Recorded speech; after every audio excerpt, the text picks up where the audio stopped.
എല്ലാവർക്കും കുട്ടീസ് വേൾഡിൻ്റെ പുതിയൊരു എപ്പിസോഡിലേക്ക് സ്വാഗതം. അപ്പോൾ ഇന്ന് നമ്മളൊരു മെഴുക്കുവരട്ടിയാണ് ചെയ്യാൻ പോകുന്നത്.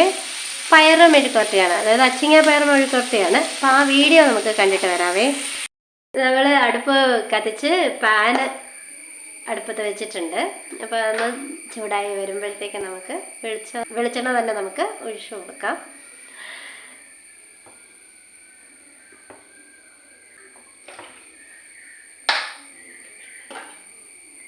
എണ്ണ ചൂടാകട്ടെ. എണ്ണ ചൂടായി കഴിയുമ്പോഴേ നമുക്ക് കടുകിടാം.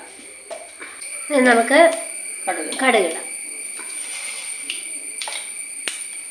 കടുക് നന്നായിട്ടൊന്ന് പൊട്ടി വരണം അല്ലേ?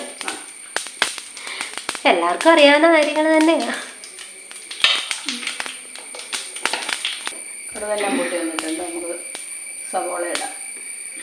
ഒരു മീഡിയം സവോള.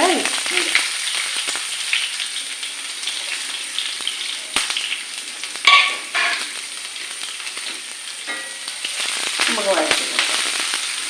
ഉപ്പിടണ്ട, വേണം. അല്പം ഉപ്പ് ഇടാം.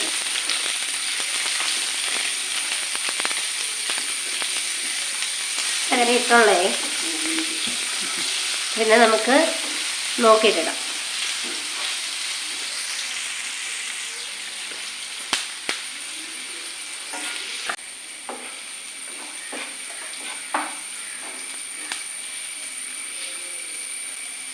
സവോള വഴന്നു വന്നിട്ടുണ്ട്. ഇനി പയറിട്ടോളൂ ശാലു. ഈ പയറിനകത്ത് നമ്മൾ 2 പച്ചമുളകും കൂടെ ചേർത്തിട്ടുണ്ട് കേട്ടോ. നല്ല എരിവുള്ള പച്ചമുളക് ആയത് കാരണമാണ് 2 ചേർത്തത്. എന്നാലും ഞാൻ അതിനകത്ത് ഇട്ടാലും മുളക് പൊടി ചേർക്കുവേ. അത് വേണം. ഞാനിവിടെ ഇഞ്ചിയും വെളുത്തുള്ളിയും ഒന്നും ചേർക്കാതെ കുറച്ച് വെക്കുന്നത്. നല്ല ക്രിസ്പായിട്ടിരിക്കും. മെഴുക്കുവരട്ടി എപ്പോഴും അങ്ങനെ വെക്കുന്നതാണ് ടേസ്റ്റ് അല്ലേ? ടേസ്റ്റ് കൂടുന്നത്. നമ്മൾ ഇതിനകത്ത് ഒരു വെള്ളം ചേർക്കും അമ്മ. ഒരല്പം വെള്ളം ചേർക്കണം, ഒന്ന് വേകാൻ വേണ്ടിയിട്ടല്ലേ? ചിലര് പാത്രം കൂടെ ആയത് കാരണം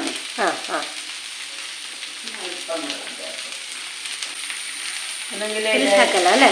ഇതിനകത്ത് ഉപ്പ് കുടിക്കുകയല്ല. ഇപ്പം മഞ്ഞൾപ്പൊടി ഇട്ടത് വെച്ചാൽ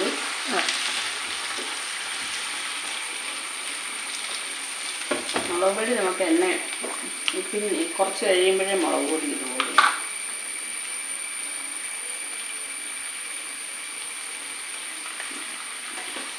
ഓക്കെ.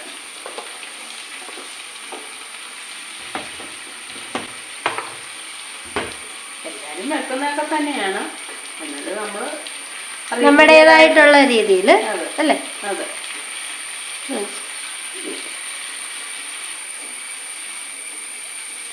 തന്നെയൊക്കെയാണ് ചെയ്യുന്നത്. ഇതിനെന്നാ പ്രത്യേകതയെന്ന് ചോദിക്കും. പ്രത്യേകതയൊന്നുമല്ല, നമ്മൾ ചെയ്യുന്നു എന്നുള്ളതേ ഉള്ളൂ. ചെയ്യുന്നത് നിങ്ങളെ ഒന്നും കൂടെ ഒന്ന് കാണിച്ചു തരിക എന്നുള്ളതേ ഉള്ളൂ. എല്ലാവർക്കും അറിയാവുന്ന കാര്യങ്ങളൊക്കെയാണ്. കുറച്ചൊക്കെ അടച്ചു വെച്ച് നമുക്ക് വേവിക്കാം. നല്ല രീതിയിലൊന്ന് വെന്ത് വരണം അല്ലേ? നമ്മൾ ഇടയ്ക്കൊന്ന് ഇതൊന്ന് ഇളക്കി കൊടുക്കുവാണേ.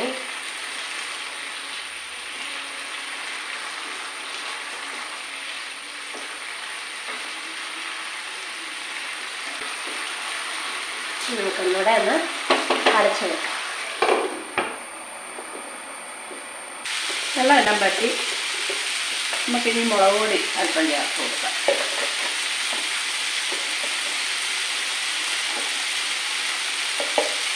കാശ്മീരി ചില്ലിയാണ്.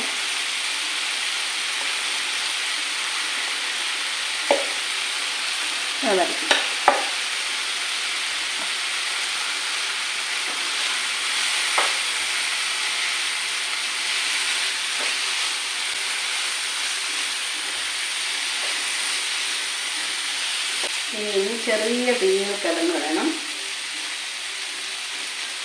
വരണ്ട് വരാനായിട്ട്.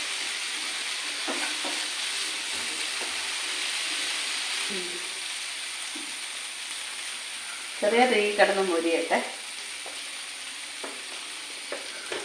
അടച്ചു വെക്കണ്ട. നമ്മൾ ഒന്നുകൂടെ ഒന്ന് ഇളക്കിയല്ലേ ഇളക്കി ഇളക്കി ഒന്നുകൂടെ ഒന്ന് അടച്ചു വെക്കുന്നില്ലല്ലോ നമ്മൾ. ഇല്ല അടച്ചു വെക്കാതെ തന്നെ നമ്മൾ എന്താ മുരിച്ചെടുക്കുകയാണ്. അടച്ചു വെച്ചാൽ വെള്ളം കയറും. വെള്ളം ചുവയ്ക്കും അല്ലേ? നമ്മൾ മെഴുക്കുവരട്ടി ആകുമ്പോഴത്തേക്ക് ആ വെള്ളം ചുവയുണ്ടാവും. അടച്ചു വെച്ച് മെഴുക്ക് പുരട്ടാറാവുമ്പോഴത്തേക്ക് ഇങ്ങനെ തുറന്നു വെച്ച് വേണം മെഴുക്ക് പുരട്ടാൻ. ഇല്ലെങ്കിൽ വെള്ളച്ചവ ഉണ്ടാവും. ആവി വെള്ളം വീണിട്ടേ ആവി വെള്ളം ഉണ്ടാവും. അമ്മേ, മെഴുക്കുവരട്ടി എന്നാണോ പറയുന്നത്? മെഴുക്ക് പുരട്ടി എന്നാണോ പറയുന്നത്? മെഴുക്ക് പുരട്ടി എന്നാ പറയുന്നത്. പക്ഷേ എല്ലാരും മെഴുക്ക് പുരട്ടി എന്നങ്ങ് പറയും പെട്ടെന്ന്. അതെ, മെഴുക്ക് പുരട്ടി. അതെ, എന്നാന്ന് പറഞ്ഞാൽ വൈക്കത്ത് ഞാനങ്ങനെ പറയുമ്പോഴത്തേക്ക് മെഴുക്കുവരട്ടി എന്ന് പറയുമ്പോഴത്തേക്ക് അവിടെ അയൽവക്കത്തെ ചേച്ചിമാരൊക്കെ എന്നെ കളിയാക്കുവേ. അപ്പൊ അതാ ഞാൻ ചോദിച്ചത്, മെഴുക്കുവരട്ടിയാണോ മെഴുക്ക് പുരട്ടിയാണോ എന്ന് ചോദിച്ചു. മെഴുക്ക് പുരട്ടി നമ്മൾ പറയാനുള്ള എളുപ്പത്തിന് നമ്മള് പറയാനുള്ള നമ്മൾ പറയാനുള്ള എളുപ്പത്തിന് മെഴുക്കുവരട്ടി എന്നങ്ങ് പറയും. മെഴുക്ക് പുരട്ടി എന്ന് ആരും പറയാറില്ല. അതെ, മെഴുക്കുവരട്ടി. നമുക്കൊരു മെഴുക്കുവരട്ടി വെച്ചാലോ എന്നല്ലേ പറയുന്നത് എല്ലാരും. അപ്പൊ ഞാൻ മാത്രല്ല, എല്ലാരും മെഴുക്കുവരട്ടി എന്നാണ് പറയുന്നത്. മെഴുക്കുവരട്ടി. അപ്പൊ ആ ചേച്ചിമാര് എന്നോട് ചോദിക്കും, എന്താ ശാലു ഇന്ന് കറി? ഇപ്പൊ കറികളുടെ കാര്യങ്ങളൊക്കെ പറയുമ്പോ മെഴുക്കുവരട്ടി ഇല്ലായിരുന്നോ ഇങ്ങനെ ചോദിക്കും. അല്ല, അന്നേരം ഒരു കാര്യം, അവിടെ ഉള്ളൊരു സ്പൂണിന് കയ്യിലെന്നല്ലേ പറയുന്നത്? അതെ, തവിക്ക് കയ്യിലെന്നാ പറയുന്നത്. സ്പൂണിന് സ്പൂണും തവിക്ക് തവിന്നല്ലേ? അതെ അതെ. അതുപോലെ കൈക്കലയ്ക്ക് പിന്നെ വേറെന്തോ തടത്തുണി അങ്ങനെ പറയും. തടത്തുണി എന്ന് പറയും. നമ്മള് കൈക്കലാന്ന് പറയും. അങ്ങനെ ഓരോ നാട്ടിലും ഡിഫറെന്റ് അല്ലേ? ഇപ്പൊ അമ്മ ഇപ്പൊ കല്യാണം കഴിച്ചു വന്നപ്പോഴത്തേക്ക് അമ്മയുടെ നാട്ടിൽ പറയുന്ന അതേ ഇത് തന്നെയാണോ? അതായത് ആലപ്പുഴ ഭാഷ തന്നെയാണോ കോട്ടയം ഭാഷ? അല്ല, ഡിഫറെന്റ് അല്ലേ? പക്ഷെ ഇതെങ്കിൽ വൈക്കം എന്ന് പറയുന്നത് കോട്ടയം ജില്ല തന്നെയാ, പക്ഷെ വ്യത്യാസമുണ്ട്. അതൊരു പടിഞ്ഞാറൻ മേഖല പോലെ. അത് ആലപ്പുഴ ടച്ച് ചെയ്ത് കിടക്കുന്നത് കാരണമായിരിക്കും അതിന്റെ സംസാരമൊന്നുമല്ല. അല്ല, വേറെ ഇച്ചിരി ആലപ്പുഴക്കാരുടെ ആയിരിക്കാം. കുട്ടനാട്ടുകാരുടെ സംസാരം. കുട്ടനാട്ടെന്ന് പറയുമ്പോ ഒരു മധ്യ കേരളമായിട്ട് ഇങ്ങനെ വരും, ഒന്ന് ടച്ച് ചെയ്ത് ഇങ്ങനെ നിൽക്കുക. അതുപോലെ ഞാൻ ഇവിടെ വന്നു കഴിഞ്ഞിട്ടാണ് ഈ നമ്മള് അങ്കമ്പിലൊക്കെ പറയുന്നത് കാട് പിടിച്ചെന്നേ പറയത്തുള്ളൂ. ഇവിടെ വന്നിട്ട് ഇവിടെ ഉള്ള ഒരു പാലക്കാര് പറയുന്നത് അപ്പടി വള്ളയായിരുന്നു, വള്ള പിടിച്ചെന്ന്. വള്ള പിടിച്ച് ചിലടത്ത് പറയും പോച്ച പിടിച്ച് കിടക്കുന്നു, പോച്ചയാണെന്ന് പറയും. അതുപോലെ തന്നെ പിന്നെ നമ്മുടെ അവിടെ വിറകിന് പൊത്താനെന്നാ പറയുന്നത്. ഇവിടെ വരുന്ന ഞാൻ പൊത്താനെന്ന് പറഞ്ഞപ്പോഴത്തേക്ക് ഇവിടെ ആരെ പൊത്താനാന്ന് അതാ, ഓരോ നാട്ടിലും ഓരോ സംസ്കാരവും ഓരോ ഭാഷയും ഓരോ രീതിയും ഒക്കെയാണ്. അപ്പൊ അതാണ് ഞാൻ മെഴുക്കുവരട്ടി ചോദിച്ചു പോയതാണ് ഇത്രയും വന്നത്. അപ്പൊ നിങ്ങള് കാണുന്നവർ പറയണേ, നമ്മൾ ഇങ്ങനെ വീഡിയോ എടുക്കുന്നതാണോ നിങ്ങൾക്ക് ഇഷ്ടം, അതോ നമ്മൾ വോയിസ് ഓവർ ചെയ്ത് കൊടുക്കുന്നതാണോ? എനിക്ക് കുറച്ചുകൂടെ കംഫർട്ടായിട്ട് തോന്നുന്നത് നമ്മൾ ഇങ്ങനെ എടുക്കുന്നതാണ് കുറച്ചുകൂടെ. അപ്പം നമ്മൾ രണ്ടുപേരും നിന്ന് സംസാരിക്കുകയും ഇവിടെ എനിക്ക് ചെയ്യാനുള്ള ജോലികൾ ഞാൻ ചെയ്യുകയും അങ്ങനെയുള്ള കാര്യങ്ങൾ ചെയ്യുമ്പോഴത്തേക്ക് നമുക്കും അതൊരു ഈസി മെത്തേഡായിട്ട് തോന്നുന്നുണ്ട്. അപ്പം നിങ്ങൾ പറയൂ, കമൻറ്റ് ചെയ്യുക കേട്ടോ. കാണുന്നവരെ ലൈക്ക് ചെയ്യുക, കമൻറ്റ് ചെയ്യുക, ഷെയർ ചെയ്യുക, സബ്സ്ക്രൈബ് ചെയ്യുക. മറ്റുള്ളവരിലും കൂടെ നമ്മളുടെ അല്ലേ ചാനൽ ഒന്ന് എത്തിക്കുക, നമ്മളെ ഒന്ന് സപ്പോർട്ട് ചെയ്യുക. നമ്മളിപ്പോൾ തുടക്കക്കാരാണ്. വീഡിയോ ഇങ്ങനെ പറഞ്ഞുകൊണ്ടിരുന്നതാണോ അല്ലാതെ ഞാൻ മാത്രം ഇങ്ങനെ വോയിസ് ഓവർ കൊടുക്കുന്നതാണോ നിങ്ങൾക്ക് ഇഷ്ടം എന്നുള്ളത് പറയുക. എന്നെ ഇഷ്ടമായെങ്കിൽ എന്നെ ഇഷ്ടമായെന്ന് പറയുക. അതെ, അമ്മയ്ക്ക് ലൈക്കും ഷെയറും സപ്പോർട്ടും കൊടുക്കുക.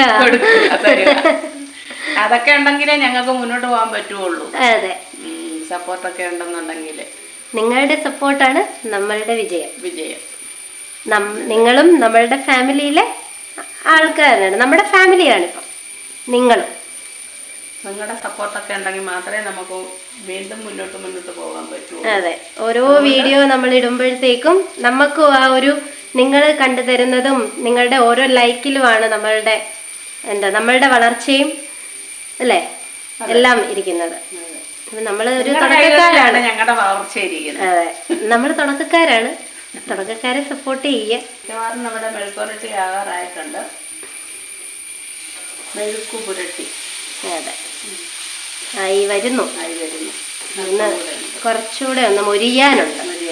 ഇങ്ങനെ അതിങ്ങനെ എണ്ണ കിടന്ന് ഇങ്ങനെ മുരിഞ്ഞ് വരുമ്പോഴത്തേക്കല്ലേ നല്ലൊരു ഇതാണ്. അതിൻ്റെ കളറും ഒക്കെ ഒന്ന് മാറും. ആ ഒരു പച്ച ചൊവയില്ല. ചിലർ ഈ മെഴുകുവരട്ടി വെക്കുമ്പോഴത്തേക്ക് ഈ പച്ച ചൊവയുണ്ടാവില്ലേ, അത് ഈ അടച്ച് വെച്ച് വേവിച്ച് അങ്ങനെ ആയിരിക്കും അല്ലേ.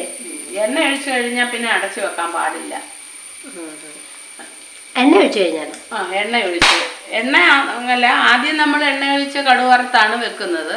പിന്നെ അത് കഴിഞ്ഞിട്ട് അതിന്റെ ആവിയുടെ ആവി കൊണ്ട് വെന്ത് കഴിയുമ്പോഴത്തേക്ക് പിന്നെ അത് തുറന്നു വെച്ച് ഇങ്ങനെ മെഴുകു പുരട്ടി ആക്കി എടുക്കാവുള്ളൂ. അല്ലെങ്കിൽ ആവി വെള്ളം വീണ് അത് പിന്നെ എപ്പോഴും ഇങ്ങനെ നനഞ്ഞിരിക്കും. അതാണ് ഈ വെള്ളച്ചോവ വരുന്നത്. ഞാനിങ്ങനെ ചെയ്യാറുള്ളൂ. പലരും അടച്ചു വെച്ച് ചെയ്യുന്നത് ഞാൻ കണ്ടിട്ടുണ്ട്. എനിക്ക് പക്ഷേ ഇഷ്ടം ഇങ്ങനെ ഉണ്ടാക്കുന്നതാണ്. അന്നേരം വെള്ളച്ചോവ ഉണ്ടാവുകയല്ല. നമുക്ക് കരിവേപ്പില തീർന്നു, നമ്മുടെ പറമ്പിലും ഇല്ല കരിവേപ്പില. കരിവേപ്പിലയും കൂടെ ഇടണം കേട്ടോ, എന്നാലേ നല്ല ടേസ്റ്റ് ഉണ്ടാവും. ഒന്ന് ടേസ്റ്റ് വരാൻ കരിവേപ്പില നല്ലതാണ്. കരിവേപ്പില ഉണ്ടായിരുന്നു, തീർന്നു പോയി. ചെന്ന് നോക്കിയിട്ട് കരിവേപ്പില ഇല്ല, എടുക്കാറായില്ല. ഈ മഴയൊക്കെ പെയ്തിട്ടും കരിവേപ്പ് എന്താ പൊട്ടും വരാത്തതെന്ന്. പിന്നെ മുളക് പൊടിക്ക് പകരം മുളക് ചതച്ച് ഇടുന്നതാണ് നല്ലത്. വറ്റൽമുളക് പൊടിച്ച് വെച്ചേക്കണം, ചതച്ച് വെച്ചേക്കണം. ഞാൻ മെഴുക്കുവരട്ടിക്കൊക്കെ അങ്ങനെയാണ് ചേർക്കുന്നത്, ഒരു ചെറിയ തരിതരിപ്പോടെ കൂടി. പക്ഷെ ഇന്ന് ഞങ്ങൾക്ക് ചതച്ച മുളക് തീർന്നു പോയായിരുന്നു. വറ്റൽമുളകും ഇരിപ്പില്ല.